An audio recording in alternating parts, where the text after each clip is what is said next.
How's everybody enjoying the show so far? Ready to get home? Right? All right. So today I'm going to try to go quickly. You know, we have a half-hour block. I would like to leave some time for questions. Like Alex mentioned, I'll head over to the booth afterwards if anybody wants to talk. The agenda for today, I want to go over a digital marketing overview, kind of what's happening on the internet at a really high level for a couple of minutes, because I think it's important foundational stuff. Then we're going to focus on your game plan related to the two 400-pound gorillas, Google and Facebook. We'll talk through a couple of things that hopefully everybody can do the minute you all get back to the shop. I would be totally remiss if I did not spend a couple minutes talking about online reputation, giving this presentation in 2017. Business reviews on Google, Facebook, and Yelp are becoming a hotter and hotter topic when I give these presentations. So we'll spend a couple of minutes covering that, and then we'll get into questions. So, some fun statistics. Google is worth over $575 billion right now. Facebook is worth over $400 billion. Amazon's worth over $400 billion. If you took $400 billion, or dollar bills, stretched them end to end, you would circle the earth 1,500 times, and you'd be able to go to the moon and back 80 times. The moon and back stat's kind of interesting because one of Jeff Bezos from Amazon's hobbies is building rockets. And so you think about those three businesses and how much money they're worth. They're all having an impact on your brick and mortar businesses right now. And there's one of two ways you can handle that. You can stick your head in the sand and ignore it, or you can embrace it because there's opportunity inherent in those three companies. They're gathering all of your potential prospects and customers into one place. And smart outdoor power equipment dealers right now are dipping into those barrels to do some fishing to get some prospects and customers. Over 80% of Americans aged 13 or older have one of these right now, which is crazy, right? Everybody's got a smartphone. By show of hands, who here has seen people pull out smartphones inside their brick and mortar dealership at some point in the last couple of months? A lot of you, right? That wasn't the case even like 2 years ago. And so this is having a big impact on the buying experience. Over 87% of adults in the United States are internet users. Google is handling over 2 trillion searches for products and services every year. Facebook has over 2 billion people using it. And there are over 1 billion websites on the internet. So if we were giving this presentation 5 years ago, I'd probably be working really hard to convince some of you to get a website. Those days are past. Now it's how do you use these more advanced tactics to get more people to the website so that they can hopefully turn into a visit inside your brick and mortar location. One of the interesting things to think about related to the internet is advertising. If you were to go out into the show floor and grab 10 people at random and ask them, what does Google do? You'll probably get a bunch of different answers. You'll probably hear, oh, they have a search engine. Probably 7 out of 10 people will talk about Google being a search engine. A couple people might mention Android smartphones. People who are into tech might talk about some of the things Google's up to, like driverless cars. 99% of the money Google makes as a $575 billion company comes from advertising. And what's interesting for the people in this room, if we look at this chart, Google has been growing their advertising revenue roughly 20% year over year. Facebook has been growing it even faster. The last number I got on Facebook is between 2015 and 2016, it grew advertising revenue by over 60%. What is happening with those two companies right now that's interesting for the folks in this room is Facebook and Google are getting all the advertising revenue they're going to get from big box retailers. Walmart's not going to spend 20% more money with Google next year, neither is Starbucks nor McDonald's. And so both of these businesses have decided that local brick and mortar businesses are going to be the target for their future growth.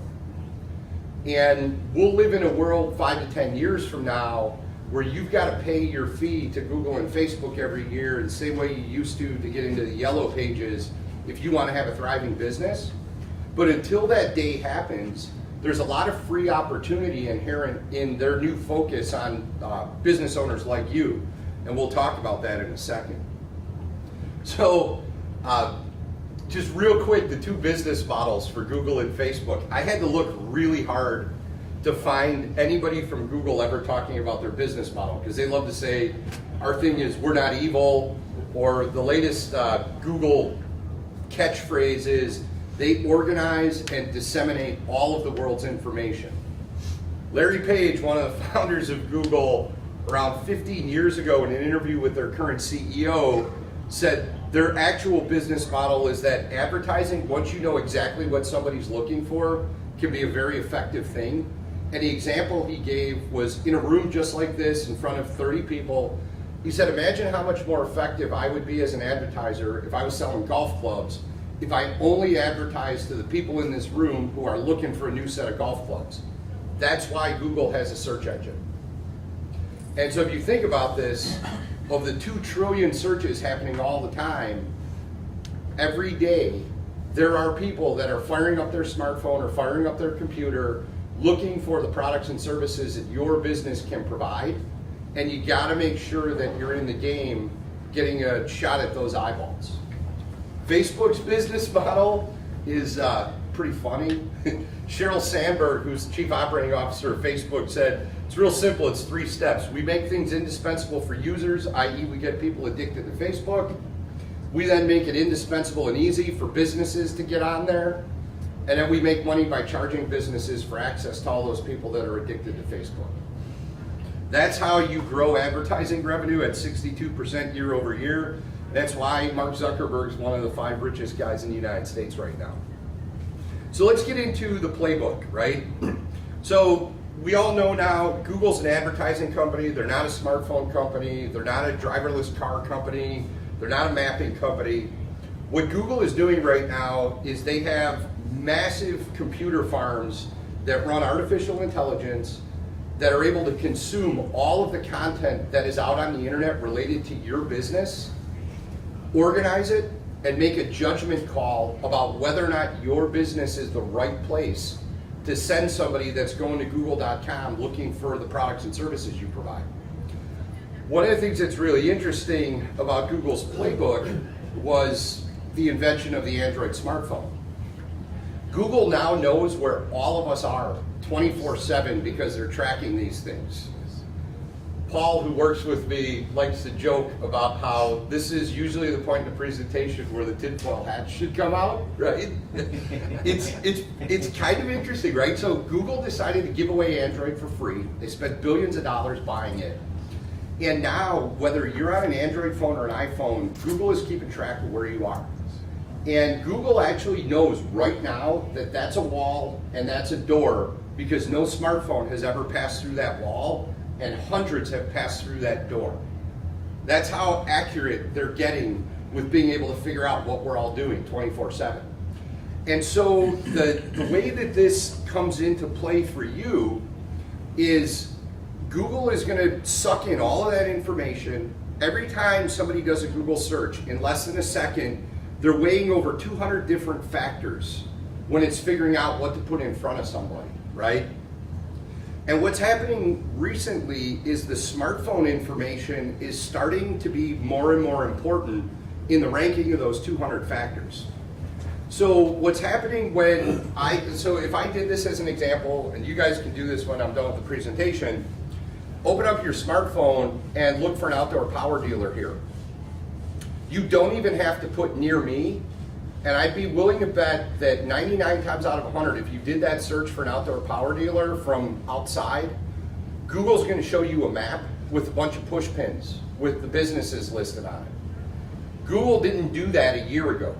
And this gets back to Google's business plan to try to focus on smaller brick and mortar businesses. The reason Google's doing this is they want to be the new Yellow Pages. And so this example here, the team at ARI pulled it together.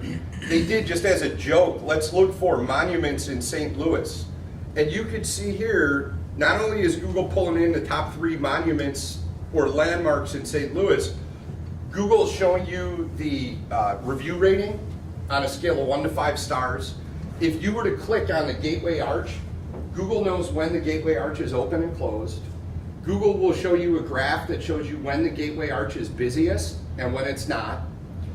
And increasingly, Google is adding more and more tools for all of you to be able to promote your business. So one of the things that I want everybody to do, if you haven't done it already, once you get back to the office, go on Google and look for your business. And if you see the map on the right-hand side of your browser on google.com that shows a listing for your business, you have to claim your business's listing on this new Yellow Pages. And so if you don't have it claimed, if nobody in your business has ever claimed it, there'll actually be a little link below your listing that says, claim this business. The other thing you could do, you could go to Google's website called GIE+EXPO.com, which stands for GetYourBusinessOnline.com. You type in your business's name, your address, your phone number, and Google's going to tell you whether or not you have a Google My Business listing and if somebody inside your business has claimed it. It's really important that everybody take control of that listing, because increasingly this map with this little snippet of information about your business is the first thing people see when they go online and they're looking for the products and services that you can provide. Google's eventually going to set this thing up so that you can buy your way to the top of that list, but for now it's free, and they're working really hard to make the tools easy to use for people. So you can upload pictures, you can put your short-run seasonal promotions in there. If you're doing tune-ups in the spring, you can actually put that in your Google My Business listing. If you're doing winterization, like we are up in Milwaukee right now, unfortunately, you can put that in there. You can throw pictures from your dealership. It's really important that you guys start focusing on that Google My Business listing. I would argue that in the next 2 or 3 years, your Google My Business listing and optimizing your Google My Business listing are going to be the way 95% of you do your search engine optimization for your business. Whereas it used to be, let's get all the keywords and let's get all the right links slammed into your website, Google's shifting things to this Google My Business model. The other thing, we'll talk about this in a minute, you got to pay attention to your online reputation, because as you saw in the St. Louis example, the first thing that Google lists underneath the name of your business is your average review rating on Google My Business. And who here, by show of hands, has looked at your business's online reputation in the last couple of weeks? It's really good that we had a lot of hands go up. That's increasingly important because, again, it's one of the first things that people are going to see from your business. When it gets into the actual playbook for Google overall, I give everybody this sort of ABC guidance. This is actually how Google has Google Analytics organized. If you are ever into Google Analytics for your own website, you'll see on the left-hand side they've got a tab for acquisition, a tab for behavior, and a tab for conversion. And what's nice about the artificial intelligence that Google's using right now is that Google is behaving more like a human being when you do a Google search. And so it's way less important that you focus on the technical tricks to try to get yourself to the top of the Google rankings. And it's way more important that you run a solid business with a great online reputation and you claim your Google My Business page. So if you think about it, we go through the ABCs. A stands for acquisition. That's how do you get people to your digital presence. And you need to have a dedicated plan for that. You can get your Google My Business page listed. You can do really nice content marketing on your website. And you can hope that when people are looking for products and services from businesses like yours, that Google's going to send them your way. That's what we call organic SEO. And that's kind of the foundation for all of this stuff because it's free. But we are seeing at ARI a lot more outdoor power dealers move into the next step, which is digital advertising.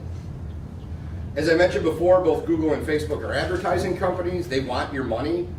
Facebook in particular has made it really easy to start doing Facebook advertising, and we'll talk about that in a minute. I see a couple of heads nodding. So you got to get people to your website. And what I would say is talk to your website provider or talk to whoever's managing your website inside the business. You want to be seeing over 1,000 visits a month on your website for your business. If you're below that, you need to spend some time building a dedicated game plan to acquisition to get more people to see it. Once people get to your website, you get into the behavior step. And the advice I give everybody related to your digital game plan is, when you have a couple of spare minutes inside the dealership, fire up your own website and behave like one of your prospects or customers. And the advice I give people is, talk to your floor staff and ask them what the top 5 or 6 questions are that people come into the store and ask. See if your website answers that question effectively and quickly. Because the most used button on the internet is the back button. And as we already established, when people are going to Google now looking for the products and services you provide, Google's showing them a map. Hopefully your business is on that map, but guess what? So are all of your competitors. And if you don't have an answer to my question in 6 to 10 seconds or less, it's real easy for me just to hit that back key and go find somebody who does have the answer. So when you get a couple of minutes of downtime inside the shop, fire up your computer and try to behave like a prospect or a customer. Ask that question and see if your website is effectively answering that question. The other thing you can do is make sure that your website is doing a good job of broadcasting all of the stuff that you offer, right? Because the website game now is really competitive, and you want to make sure that people are not going to get frustrated in that 6 to 10 second window, not find what they're looking for, and assume that you don't offer it, and go hit one of your competitors up. Then the last thing you should have for your digital marketing game plan as it relates to your website and Google is a definition of what you're trying to accomplish. And so that's conversions, right? And for a lot of you, I'm going to give you guys the playbook that we use in some of the other markets we're in at ARI. We do a lot of websites for power sports and boats and RVs, right? Those are big ticket, whole good items, usually a little longer sales time. And the people in those markets focus with laser-like accuracy on driving inbound leads through their website. And when I talk to outdoor power dealers, that's something that frequently gets missed. You want to make sure that it is really easy for people that are interacting with your business online to raise their hand and say, hey, I am interested.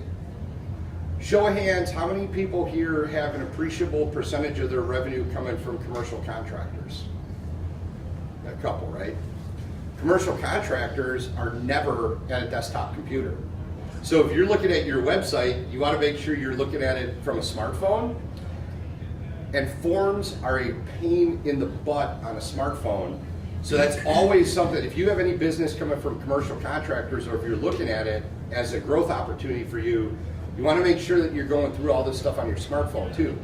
You need to make it easy for people to signify that they're interested in your business, whether through a form or a button to call you or a button to email you. You want to make sure that your digital marketing game plan has a dedicated plan for getting those conversions into the business. Let's talk for a minute about Facebook. I don't spend a lot of time in these presentations talking about Facebook anymore. I used to. The latest stat on Facebook, and we'll use some basic rough math. So let's say you did a really good job getting 100 people to like your business on Facebook over the past couple of years. And from this presentation, you decide you're going to take a picture of something and push it out on Facebook as an organic Facebook post, which means you're not going to pay any money to advertise that post. On average, 4 to 6 of those 100 people who have already said they like your business are ever going to see that post. The reason for this is Mark Zuckerberg is squarely in the 3rd step of the business plan that I mentioned before. He's charging businesses for the ability to use Facebook. So I noticed a couple nodding heads. I mentioned the opportunity to get rolling on digital advertising before. You could get moving on digital advertising with Facebook for around $50 a month, and the tools are easy enough where if you've got somebody that's tech savvy inside the dealership, they'll be able to figure it out and start doing some boosted posts for you. The wonderful thing about Facebook being in the 3rd phase of their business strategy right now is that while they're only showing your organic posts to around 4 to 6% of people who like your business, only around 4 to 6% of all the businesses in the world that have Facebook pages have an advertising account with Facebook right now. And over 75% of those folks are in Europe. So it is the wild, wild west doing Facebook advertising right now. I've worked with some outdoor power dealers who are having a ton of success doing boosted posts on Facebook for around 50 to 100 bucks a month. So if you've never done any digital advertising before, that is a really great place to get started right now. That's something that I would recommend that all of you start folding into your 2018 game plan. The other thing that I would recommend is, as you start thinking about your media spend for next year, start thinking about whether or not the traditional media spend that is flowing out of your business can provide you with good reporting on what the results are. Because if they can't, digital advertising can. You can get a report that tells you exactly how many eyeballs saw your ad and how many people went from seeing your ad to actually interacting with your business, which is something you can't do with billboards or radio ads or doing direct mail. And so even if you don't want to shift your money into digital advertising, it's a really good tool to be able to chisel away at the traditional media ad salespeople to get them to lower their price for you. So I would definitely recommend doing that. The other thing you could do with Facebook that's kind of interesting is you could feed Facebook an email list. So for those of you that are capturing emails from your customers, what Facebook will do if you feed an email list and any of the addresses on that list were used to create a Facebook account, it's going to be cheaper for you to get in front of those people with an ad because Facebook assumes that you've got a pretty tight relationship with that person. So you should be capturing email addresses as well, and you should be dumping them into Facebook if you're going to do the Facebook advertising thing. Let's spend 2 minutes talking about reviews and then I will wrap up. Reviews are the voices of your customers published on the internet for everybody to see. How many people here have looked at their reviews in the last couple of weeks and saw a review that is 3 stars or less? A couple people, right? Here's what's happening. All these businesses, Google, Facebook, Yelp, TripAdvisor, they're all trying to gather information on your business because with this new local SEO thing, with all of them competing to be the new yellow pages, they need some way to tell whether or not your business is a good one to send a set of eyeballs to. And so I'm really happy that a lot of people raise their hands when I ask the question of how many people have looked at their reviews in the last week or two. What you need to do is you need to stay on top of this. And so if you think about the way people are interacting with the internet in 2017 right now, when I fire up my phone and say, I'm looking for a zero turn, and I do it on my smartphone, Google's smart enough to know that I'm doing it on my smartphone so it knows where I am. It's going to send me a list of 3 outdoor power dealerships near me who have zero turn mowers. And the very first thing I'm going to do is I'm going to look at that review rating. And if the review rating is 3 stars or less, I'm probably never going to click that business. If it's 3 stars or above, congratulations, you're now in my consideration set. And that's when that whole thing starts where, can you answer my questions about zero-turn lawnmowers in 6 to 10 seconds when I get to your website? If you're not paying attention to your online reviews, you're basically presenting people with a locked front door to your dealership when they're trying to interact with you online. And so the advice that I give dealers, and this is a really hot topic, when you get a bad review, and I know how this goes because I used to be a small business owner myself. When you get a bad review, the initial response on the part of a business owner is to take it personally, right? What you need to do is you need to take a really deep breath, clear your head for a minute, and accept that negative feedback, even if it's complete BS. I've talked to lots of dealers who in the past couple of months have asked me questions about what do I do when I get reviews that I know are fake. There's nothing you can do right now. I think over the next couple of years, what's going to happen, companies like Google, with all the data they collect, they're going to start realizing who the people are that are running around leaving 2-star or less reviews for every business they interact with, and they're going to start depressing the importance of those people's reviews, but we're not there yet. And so right now, any person, even if they've never been to your business, has the ability to do a review. And so what happens when you get that bad review, take a deep breath, accept it, say, hey, I'm really sorry that you had a bad experience. please get in touch with me because we take customer service very seriously. And angle to move that conversation offline. Put your phone number in there, put your email address in there, put a link to your website. Because if you could get that person to turn around, if it is a legitimate bad review where somebody had a bad experience or maybe was having a bad day, if you could get them to go back online and change their review when they call you or email you, that is worth way more than a generic 5-star review that just says great job to most people. The other thing you can do with your reviews is when you're checking through your reviews on a weekly or bi-weekly basis and you're getting good reviews, thank the people who left the review. Because what that does is that signifies to the people that are looking at those reviews that this is an engaged dealer who's paying attention to this stuff, who's proactively managing their online reputation. And for the few of you that are really struggling with reviews right now, the one thing that I will leave you with, there are tools out there right now that will help you manage reviews. We have one at ARI. Basically, it plugs into your Google My Business page, your Facebook page, your Yelp page, and you can divert people's reviews so that they become first-party reviews instead of third-party. So basically what happens is you get a web page set up for your business that looks like a Google My Business review page. Review us on a scale of 1 to 5 stars, leave your comment, and then that goes to you in your email inbox, and you get a week to publish that on your website. And you can publish all the good ones, and you have 7 days to reach out to all the bad ones to get them to turn it around. And what's happening right now when you're publishing your own reviews on your own website, because Google, Facebook, Yelp, all these companies are trying to suck in as many reviews as possible, what we're finding is that a lot of times Google will actually pull those reviews from your website in and treat them the same as if your business was reviewed right on Google, which is kind of nice. I only recommend taking that step if you're having trouble with your online reputation or if you're seeing a massive amount of reviews come in for your business because you see a lot of foot traffic and people are pretty tech savvy in your location.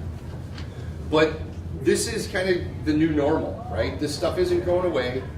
The Google My Business page is absolutely critical. You guys need to make sure that you're controlling that. If you're spending any time at all on social media, you should be spending money on social media too by doing digital advertising with Facebook. And you should be looking at your business's online reviews at a minimum once every 2 weeks, preferably every week if you can find the time for it. And so those are kind of 3 things that all of you can do when you get back to the shop. And I think we've got like 5 minutes left in the presentation here. Well, no, we're actually right on time. I will answer a couple of questions here if people want to stick around. I don't think anybody's coming in the room for another half hour, and then when it kind of tapers off, I'll head over to the EDA booth if anybody wants to have an in-depth conversation. So any big questions that you guys think the rest of the room would benefit from me answering? Go ahead. Should we be encouraging our customers to review our business? Yes. Yeah, you will not get a lot of positive online reviews if you don't ask for them. What's a good way to ask for? Because some people are seeing, say, 20 years at one, well, pay you $25, give you $25 coupon, I'll give you a free this, that, whatever. You should not be financially incentivizing people to leave reviews because should Google or Facebook ever find out, they will banish you to the dark corners of the internet. Google also doesn't like to see a high volume of reviews happening right inside your store, which is odd. Yeah, so a couple of years ago, people would set up a computer and title it like a review station and ask people to leave reviews. And when Google saw that there were spikes in the amount of reviews being left right inside the dealership from the dealership's IP address, they started pushing those people off the first page of Google search results. So basically what I tell people, the way to ask for it is to let them know that your online reputation is important. So put it in the footer of the email that you guys send out from the dealership whenever you answer questions online. Tell your salespeople to bring it up when they've got a customer that has a positive interaction. Hey, if you wouldn't mind, when you get home later, could you leave us a positive review and share your experience, because that stuff's really important to us. And so I think if you do that and it becomes kind of a regular part of the rhythm of the business, you'll get a lot more positive reviews. Any other questions? But has Google in the history of business ever called for a robocall about updating your information? Google does not typically do that stuff. It's funny that the Google My Business claiming process is one of their more elaborate set of hoops you got to jump through, because you have to prove that you're actually an employee of the business.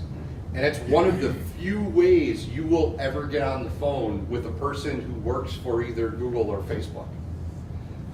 For the Google My Business claiming, a lot of times what they'll do, they'll want a phone call from inside your dealership. Or from a your postcard. Yeah, or they'll mail you a postcard, that is correct.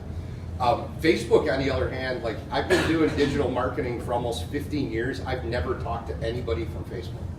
They're impossible to get hold of. They don't do customer service. It's a really tricky business to interact with. So if you're getting robocalls and all that stuff, it's probably from a third party looking to push their services. Any other questions? Yeah. What's the what's the threshold on the star rating, the average star rating of a business for people to decide whether or not they want to do business? I've heard some numbers. Yeah. Usually my rule of thumb is you need to start getting worried when your review rating starts hovering around 3 or less. You know, generally if you've got over 3 stars, and now that most of these platforms are doing half stars when they show it to people, or they're showing the first decimal place, like in the example I gave with St. Louis where I think the Arch had a 4.4, as long as you're over a 3.0, you're generally going to be okay. Once you get to that 3.0 or less, like, you're effectively getting a D or an F for your customer service from the internet, and that starts to turn people off. I heard the digital dealer this year was 3.3. Yeah. Yeah. Any other question? Yeah. This may be this is kind of a general question to everyone. We get probably on the average of 5 robocalls a day, and there's nobody on the other end of the phone. If you're getting 5, you're doing good. Or more, it could be more than that. So what is the answer to that? I mean, that is a very annoying. Yeah. Time consuming. Time consuming, and I really think that it's an intrusion, Yeah. and I don't think it's lawful. Yeah. So- Well, I mean, so you do could you have you an could idea go what online. that is? Yeah, you could go online and report those people, right? Well, Because how do now you know there's. who they are? Well, and that's just it. If you're not, if they're blocking your caller ID, you have no way of knowing who they are. They just hang up. They It's don't. just- They don't say a word. You can answer the phone and you hang up. And I mean, it's Does it say caller, no caller? right. Unknown It's- caller. If they're testing your number, That's if what you I'm answer, saying. then Yes. you go on the Yeah. list that sells. So I just want to know that we're not an anomaly out No, there. and You're not, it's- I got one sitting here just now. Yeah, I've been hearing that a lot more from dealers, and that's an unfortunate side effect of the fact that people like me are up on stages all the time telling you that you need to get your lead line out on the internet in as many places as possible, which makes it real easy For for someone to grab people to it. grab your phone number, dump it into a machine, and start dropping a million robocalls on you. So we just need to. Yeah, it's an unfortunate side effect of doing business in 2017. Okay. I've had a piggyback numbers close to my cell number. Yeah. So you find somebody in your local Yeah. area. That's exactly what. Yeah, Oh, that's they it. do. So I Oh, didn't yeah, call they'll it. make it look like a local call. Yeah. So I called the number back, the guy answered the phone, and he's like, what are you calling me for? And it's like, I'm just trying to find Sorry to out. direct No, you. I it's- just it's want to make quite sure that bizarre. we're not an Yeah, anomaly. No, it's happening more and more. So, all right, with that, I'm going to wrap up.